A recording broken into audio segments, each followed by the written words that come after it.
สวัสดีค่ะยินดีต้อนรับเข้าสู่ช่อง Lover the Series นะคะคลิปนี้แอดรวบรวม10ซีรีส์ภาคไทยมาแรงปี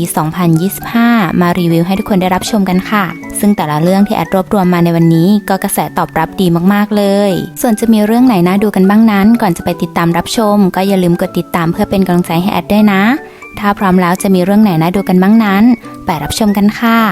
มาเริ่มกันที่ซีรีส์เรื่องแรกที่กระแสตอบรับดีมากๆเลยในตอนนี้ซึ่งนั่นก็คือเรื่องสู่ห้วงเมฆาสามารถรับชมภาคไทยได้ทางโยคู่เรื่องนี้ได้เพลงหนุ่มหล่ออย่างโหมิงห้าวมาประกบคู่กับหลุยวี่เซียวเล่าเรื่องราวของรัชทายาทแห่งบรรพตเยาวกวงนามว่าหมิงเซียนที่จริงๆแล้วเธอเป็นสตรีนามว่าหมิงอี้แต่พอตั้งแต่เด็กเธอถูกผู้เป็นแม่ให้ใช้วิชาเวทลับทำให้ในสายตาคนภายนอกมองเธอว่าเป็นบุรุษที่ถูกขนานนามว่าเทพสงครามผู้เก่งกาจเพราะตั้งแต่อายุ13ก็เข้าร่วมงานชุมนุมเมฆาครามและคว้าชัยชนะ7ปีรวดเพื่อครอบครองประกายมงคลเหนือ6แดนแต่ทว่าครั้งนี้การปรากฏตัวของเขานักรบเหวดาวเหนืออดีตนักโทษผู้แข็งแกร่งแห่งทะเลมิหวนกลับเอาชนะเธอได้อีกทั้งยังทำให้เธอถูกพิษรุนแรงทำลายพลังชีพจรมีเพียงต้องหายาถอนพิษให้ได้ภายใน1ปีเท่านั้นถึงจะรอดดังนั้นเธอจึงมายังเหวดาวเหนือใช้ฐานะของหมิงอี้ผู้รับใช้เซียนหอราตรีบุภาจันทร์หาทางเข้าใกล้เขาเพื่อหายาถอนพิษความฝันเขาฟางเหลืองฟื้นฟูชีพจรกลับมาแก้แค้นเอาคืนเขาให้สาสมและชิงสิ่งที่ควรจะเป็นของบรรพตเธอกลับคืนมาเมื่อได้มาอยู่ข้างกายเขาเธอก็เริ่มแผนการรุกหนักมากเพราะอยากแต่งงานกับเขาเพื่อยาถอนพิษอ่อนเก่งอ่อยเก่งชนิดที่แบบดราม่าน้ำตาสั่งได้พระเอกที่เหมือนจะรู้แต่ก็ไม่เคยขาดจัดให้ตลอดเข้ากันดีการละครเก่งทั้งคู่แต่เบื้องหลังกับซ่อนแผนการลับที่ต่างฝ่ายต่างปิดบังไว้รวมถึงความฝันเข้าฟางเหลืองที่ไม่ได้มีแค่เธอที่อยากได้มันทำให้การต่อสู้อันดุเดือดจึงเริ่มขึ้นท้ายตับจะพังหนักไหมก็ไปลุ้นกันค่ะเรื่องต่อมาอาริรักลิขิตใจสามารถรับชมภาคไทยได้ทางอ้ายฉีอี้เรื่องนี้ได้พระเอกหนุ่มหล่ออย่างเฉินเจ๋อหยวนมาประกบคู่กับหลี่ชิน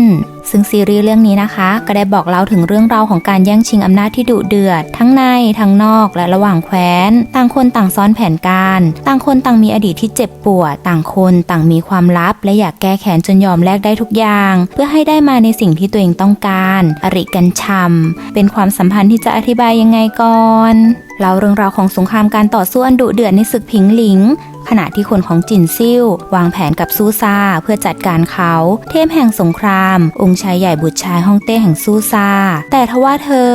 แม่ทัพหญิงชุดแดงนักธนูอันดับ1แห่งจินซิ่วกับยิงธนูใส่เขาจนเกือบเสียชีวิตและล่าถอยแต่ในขณะที่เธอตามไปกลับถูกธนูปริศนายิงทำให้เธอพัดตกหน้าผาและสูญเสียความทรงจำต่อมาเธอได้รู้จักพระเอกว่าเธอเป็นคนของแคว้นศัตรูแต่เขาและเธอกลับถูกตามฆ่าจากคนของแคว้นตัวเองดังนั้นพระเอกจึงยื่นข้อเสนอให้เธอร่วมมือกับเขาเป็นพันธมิตรชั่วคราวสืบหาผู้อยู่เบื้องหลังที่แอบติดต่อกันว่าพวกเขามีจุดประสงค์อะไรกันแน่แต่ต่อมาทั้งคู่กลับค่อยๆได้รู้อดีตที่เจ็บปวดของอีกฝ่ายจนมันได้กลายเป็นความรักที่อยากปกป้องกันและกันในขณะที่ความจริงค่อยๆเปิดเผยทำให้พวกเขาได้รู้ว่าคนที่เป็นมิตรกลับกลายเป็นศัตรูคนที่อยู่ในที่แจ้งกับซ่อนแผนการลับยากคาดเดาเรื่องนี้อริกันฉ่ำมากค่ะทุกคนตัวตึงทั้งนั้นแต่ใดๆคือผู้เรื่องนี้งานดีมากเรื่องต่อมา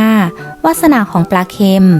สามารถรับชมภาคไทยได้ทางโยคู่เรื่องนี้ได้พระเอกหนุ่มหล่ออย่างเฉินเฟยอีมาประกบคู่กับหวังอิงลู่ซีรีส์แนวเทพเซียนทะลุมิติที่ได้เล่าเรื่องราวของบรรพจารย์ผู้มีอัคคีวิญญาณที่แข็งแกร่งหลอมรวมเป็นหนึ่งเดียวในร่างที่ทุกคนต่างเข้าหาเขาเพื่อต้องการเลือดและชีวิตเพิ่มตบะทำให้มีพลังและอำนาจในการครอบครอง3พิภพที่เขาต้องสูญเสียครอบครัวกลายเป็นคนเย็นชาฆ่าไม่ยั้งและยังต้องเผชิญกับความเจ็บปวดจากการสะท้อนกลับพลังนี้อย่างแสนสาหัสแต่มีเพียงแค่เธอหญิงสาวจากต่างมิติที่เขาเลือกมารับใช้กลับไม่ต้องการชีวิตเขา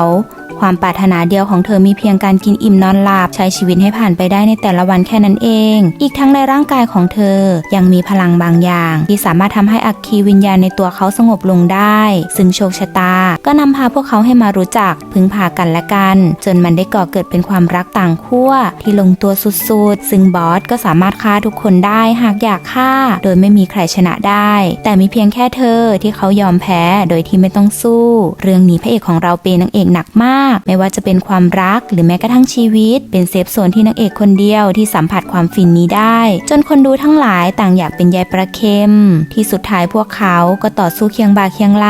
จับมือกันผนึกมารจนสามพิภพสงบสุขและได้กลับมาเจอกันอีกครั้งในโลกปัจจุบันเรื่องนี้ขออวยยศให้เป็นซีรีส์แนวเทพเซียนที่ฟินสุดในใจแอดเลยค่ะรวมถึงลุคของพระเอกที่ไม่ว่าจะเป็นลุคบรรพจารย์เจียวเจียวฮองเต้และบอสก็คือหลงไม่ไหวเรื่องต่อมาเหนือสมรภูมิสามารถรับชมภาคไทยได้ทาง VTV เรื่องนี้นำแสดงโดยเฉิงเล่ยและโจเย่บอกเล่าเรื่องราวของเหอเยี่ยนคุณหนูตระกูลเหอที่เธอไม่เคยได้ใช้ชีวิตอย่างที่ตัวเองต้องการเพราะตั้งแต่จำความได้ก็ถูกให้ซ่อนตัวตนภายใต้หน้ากากเพื่อเป็นตัวแทนของพี่ชายอย่างเหอหรูเฟยในการสร้างชื่อเสียงด้านการรบให้กับวงตระกูลเธออดทนเรียนรู้ทุกอย่างจนกระทั่งได้เป็นแม่ทัพที่มีชื่อเสียงแต่แล้วกับถูกพี่ชายที่เธอสร้างชื่อให้เขาเอาทุกอย่างกลับคืนไปและคิดจะฆ่าเธออีกทั้งยังให้ร้ายพ่อพระเอกที่สละชีวิตในสนามรบทำให้พระเอกต้องไปชายแดนสร้างกองทัพเพื่อเอาแผ่นดินที่เสียไปกับคืนมาทวงความยุติธรรมให้กับผู้เป็นพ่อนางเอกที่รอดชีวิตมาได้ครั้งนี้เธอจึงปิดบังตัวตนสมัครเข้ากองทัพพระเอกเพื่อทวงทุกอย่างที่เป็นของเธอกลับคืนมาและเธอจะเป็นแม่ทัพหญิงที่แข็งแกร่งปกป้องแผ่นดินอีกทั้งยังจะเอาคืนเขาเหอหรูเฟยพี่ชายที่คิดจะกำจัดเธอโดยมีเขาเซี่ยวเจ๋ยผู้บัญชาการหนุ่มหล่อที่คอยซัพพอร์ตกันและกันตั้งแต่สมัยเป็นเพื่อนร่วมเรียนชายที่ยังไม่เคยเห็นหน้าจนรู้ว่าเธอเป็นหญิงในกองทัพก็เกิดเป็นความรักสุดฟินท่ามกลางสงครามที่ทั้งคู่จับมือกันฟันฝ่าอุปสรรคต่างๆอย่างไม่เกรงกลัวเย่น้องของเราก็เตาะหนักส่วนผู้บัญชาการก็ครั้งรักเก่งแอบยิ้มมุมปากไปแล้วไม่รู้กี่ครั้งเรื่องนี้แค่เขายืนมองดูจันด้วยกันก็ฟินแล้วอ่ะทุกคนเป็นความรักท่ามกลางสงครามที่ละมุนมากเรื่องต่อมาบันทึกหิมะแห่งรุ่งอรุณสามารถรับชมภาคไทยได้ทางอ้ายฉีอี้เรื่องนี้ได้เอารุ่ยเพิงมาประกบคู่กับหลี่หลานตีซีรีส์แนวสืบสวนไขคดีจากการฆาตกรรมแก้แค้นและการแย่งชิงอำนาจในราชสำนักเล่าเรื่องราวของเซินกวานบุตรีของผู้บัญชาการเซินแห่งศาลต้าลีซึ่งตัดสินคดีอย่างมีคุณธรรมและเป็นที่น่ายกย่องเสมอมาแต่ทว่าการตัดสินคดีของจินอ๋องให้พ้นผิดมันกลับทำให้ตระกูลของเธอถูกฆ่าล้างและจินอ๋องถูกใส่ร้ายว่าฆ่าตัวตายหนีความผิดเธอรอดชีวิตมาได้จึงใช้ตัวตนของบุตรสาวอรองฉินนามว่าฉินกวานศิษย์น้องเล็กจากหุบเขาราชาโอสถผู้มีพรสวรรค์ด้านการชันสูตรและการรักษา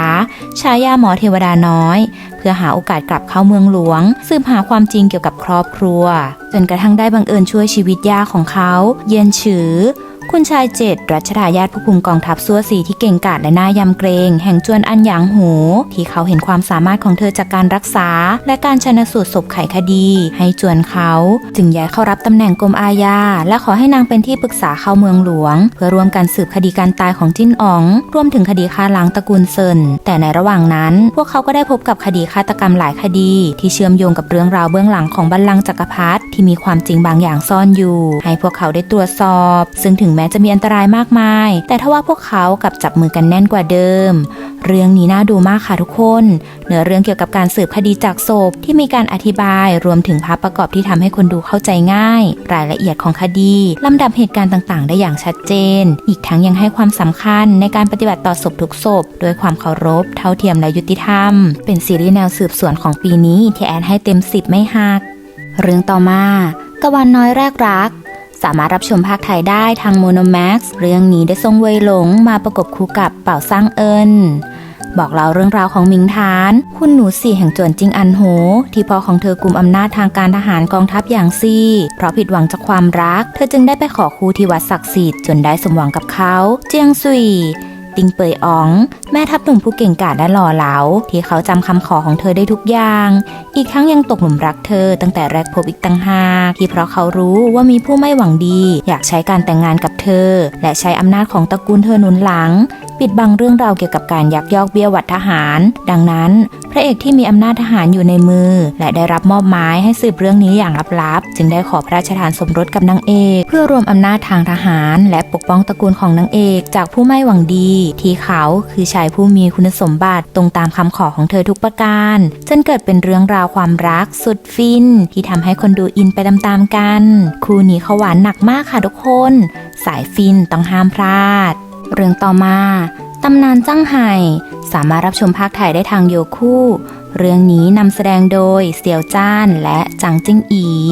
เ พื่อต้องการครอบครองของล้ำค่าแห่งต้าเซียที่สามารถควบคุมทหารผีดิบจำนวนมหาศาลทำให้ผิงจินโฮแม่ทัพผู้เก่งกาจที่ต้องการอำนาจฆ่าทุกคนในครอบครัวเขาเพียงเพราะไม่บอกที่ซ่อนของสิ่งนั้นพระเอกถูกช่วยชีวิตไว้จากผู้มีพระคุณท่านหนึ่งเขาเก็บซ่อนความแค้นทั้งหมดไว้และเปลี่ยนใบหน้าซ่อนตัวตนเป็นเวลา10 ปีที่เพราะการต่อสู้ไม่สามารถทำอะไรแม่ทัพที่มีทหารมากมายในมือได้ดังนั้นเขาจึงถูกสอนศาสตร์ที่ใช้สมองและความสามารถเพื่อทำให้คนเชื่อมั่นศรัทธาจากนั้นถึงจะเปลี่ยนมันเป็นการแก้แค้นเขาใช้นามจังไห่กลับเข้าเมืองหลวงเพื่อเข้าใกล้ศัตรูกระทั่งรั้งตำแหน่งโหรหลวงแห่งสำนักโหราศาสตร์โดยมีอาจารย์และนายหญิงเซียงแห่งหอเซินคอยช่วยเหลือเขาอย่างลับๆแต่มันกลับไม่ง่ายอย่างที่คิดเพราะต่อมาเขากลับพบว่าศัตรูของเขาไม่ได้มีแค่หนึ่งแต่กลับมีถึง3ซึ่งเขาถึงยากและมีตำแหน่งที่ไม่ธรรมดายิ่งกว่าผิงจินโหรวมถึงเบื้องหลังตัวตนของนางเอกซึ่งอาจมีส่วนเกี่ยวข้องกับการตายของครอบครัวเขาเรื่องนี้เป็นซีรีส์แก้แค้นสุดเข้มข้นของคนที่ใช้ปัญญาเอาชนะศัตรูซึ่งเสี่ยวจ้านก็แสดงออกมาได้ดีมากๆเรื่องต่อมาปรปักษ์จำนนสามารถรับชมภาคไทยได้ทาง VTV เรื่องนี้ได้หลิวหวีหนิงมาประกบคู่กับซงจูเล่าเรื่องราวของสหายสนิท2 ตระกูลอย่างตระกูลเว่ยและตระกูลเฉียวที่เมื่อ14 ปีก่อนเพราะตระกูลเฉียวไม่ยอมยกทัพไปช่วยศึกทำให้เกิดความสูญเสียครั้งใหญ่ขึ้นกับตระกูลเว่ยที่แม้ตระกูลเฉียวจะรู้สึกผิดในใจแต่อีกฝ่ายกลับกลายเป็นความแค้นชั่วชีวิตและรอวันทวงคืนจนมาถึงรุ่นหลานซึ่งก็คือพระเอกแม่ทัพผู้เก่งกาจที่สามารถยึดแคว้นกลับมาได้ทำให้ตระกูลเฉียวเกรงกลัวดังนั้นจึงเสนอเรื่องการแต่งงานเชื่อมสัมพันธไมตรีซึ่งคำสั่งเสียของปู่นางเอกก่อนจากไปคือให้นางเอกคืนนี้14 ปีโดยให้การแต่งงานนี้ชดใช้คืนให้เขาอย่างจริงใจและต้องเปลี่ยนจากปรปักษ์ให้เขาจำนวนต่อเธอให้ได้เพื่อปกป้องแคว้นและประชาชนเรื่องนี้นางเอกฉลาดมากค่ะทุกคนขนาดพระเอกเก่งแค่ไหนยังต้องใช้กุนซือแต่นางเอกลุยเดี่ยวแบบทุ่มสุดตัววางแผนปกป้องแคว้นเอาใจพระเอกไม่ขัดตกบกพร่องเก่งสุดแถมพระนางยังฉลาดทันกันและที่สำคัญตอนเขารักกันก็หวานมากเรื่องต่อมาซื่อรักปีศาจจิ้งจอกภาคเรือนรักป่าภัยสามารถรับชมภาคไทยได้ทางไอฉีอี้เรื่องนี้จางวินหลงมาประกบคู่กับหลิวซื่อบอกเล่าเรื่องราวของสถานการณ์ที่มนุษย์และปีศาจขัดแย้งกันโดยมีสิ่งหนึ่งที่เรียกว่าราตรีนิรันดร์คอยสร้างสถานการณ์ความเกลียดชังให้กับมนุษย์และปีศาจจากนั้นกระดูดซับพลังให้แข็งแกร่งเพื่อให้โลกนี้เข้าสู่ความมืดมิดตลอดกาลโดยไม่สนว่าต้องหลอกใช้หรือเข็นฆ่าผู้คนและปีศาจที่บริสุทธิ์ไปมากมายเท่าไหร่ทำให้2 ตระกูลใหญ่อย่างตระกูลตงฟางหวายจูคุณหนูใหญ่ผู้มีอัคคีเทพที่แข็งแกร่งและเขาหวังเฉียนหงเย่ผู้มีกระบี่อันเลื่องลือประมุขน้อยตระกูลหวังเฉียนซึ่งอีกหนึ่งตัวตนก็คือคุณชายหน้ากากพี่ใหญ่แห่งกลุ่มสังกัดหน้ากากและเหล่าศิษย์รวมสำนักที่มีอุดมการณ์เดียวกันหยุดยั้งราตรีนิรันดร์เพื่อให้มนุษย์และปีศาจอยู่ร่วมกันอย่างมีความสุขตามไปลุ้นกันนะคะว่าพวกเขาจะทำสำเร็จหรือไม่เรื่องนี้เป็นซีรีส์ที่ต่อสู้หนักหน่วงดราม่าเข้มข้นชนิดที่แบบเน้นตุ้ยไม่เน้นรอดแต่ก็สนุกอีกทั้งยังมัดรวมนักแสดงระดับท็อปไปเยอะมากๆซึ่งบทบาทของแต่ละคนก็ไม่ทำให้คนดูผิดหวังแถมยังอินสุดๆเรื่องสุดท้ายค่ะตำนานรักสวรรค์จันทราสามารถรับชมภาคไทยได้ทางไอฉีอี้เรื่องนี้ได้เอารุ่ยเพิงมาประกบคู่กับไปลู่เล่าเรื่องราวของไปซั่วบุตรสาวเจ้าเมืองที่ตอนเด็กได้รับการช่วยเหลือจากผู้มีพระคุณท่านหนึ่งซึ่งเธอคิดมาโดยตลอดว่าเขาเป็นเซียนจึงทำให้คลั่งไคล้ในการฝึกเซียนตั้งแต่นั้นมาเพราะคิดว่าหากบำเพ็ญเพียรการเป็นเซียนก็จะทำให้มีชีวิตที่ยืนยาวและสามารถตอบแทนผู้มีพระคุณได้จึงตามหาคนที่จะสามารถแนะนำให้เข้าสำนักเซียนมาตลอดจนกระทั่งได้มาเจอกับเขาฟานเยลราชาปีศาจแห่งแดนอนันตการที่ปิดบังตัวตนมาอย่างพิภพมนุษย์เพื่อรวบรวมอาวรณ์ทั้ง5รักษาอาการบาดเจ็บของเขาแต่ทว่ามันกลับเข้าไปอยู่ในร่างของเธอและไม่สามารถนำออกมาได้จึงทำข้อตกลงในการรวบรวมอาวรณ์ทั้ง5ที่กว่าจะได้มาต้องแลกด้วยความเสียสละและชีวิตของผู้คนมากมายซึ่งมันได้เชื่อมโยงเรื่องราวความจริงเมื่อ6 ปีก่อนของเขาและเธอไว้ที่ตับเกือบพังแต่ก็ยังจบสวยซึ่งนอกจากความฟินของพระนางแล้วยังมัดรวมหนุ่มหล่อไว้อีกเพียบเป็นยังไงกันบ้างคะสำหรับซีรีส์ภาคไทยมาแรงปี 2025 ที่แอดรวบรวมมาไว้ให้ได้รับชมกันมีใครดูเรื่องไหนแล้วชอบอย่าลืมมาเม้นต์มาแชร์บอกกันบ้างนะคะหรือมีเรื่องไหนอยากแนะนำเพิ่มเติมก็มาเม้นต์ที่ใต้คลิปได้เลยสำหรับคลิปนี้หากผิดพลาดประการใดแอดก็ขออภัยไว้ด้วยนะและถ้าหากชอบคลิปนี้ก็อย่าลืมกดติดตามเพื่อเป็นกำลังใจให้แอดด้วยนะคะหรืออยากจะสนับสนุนช่องก็สามารถกดปุ่มขอบคุณตรงใต้คลิปนี้ได้เลยแล้วไว้เจอกันใหม่คลิปหน้าค่ะบ๊ายบาย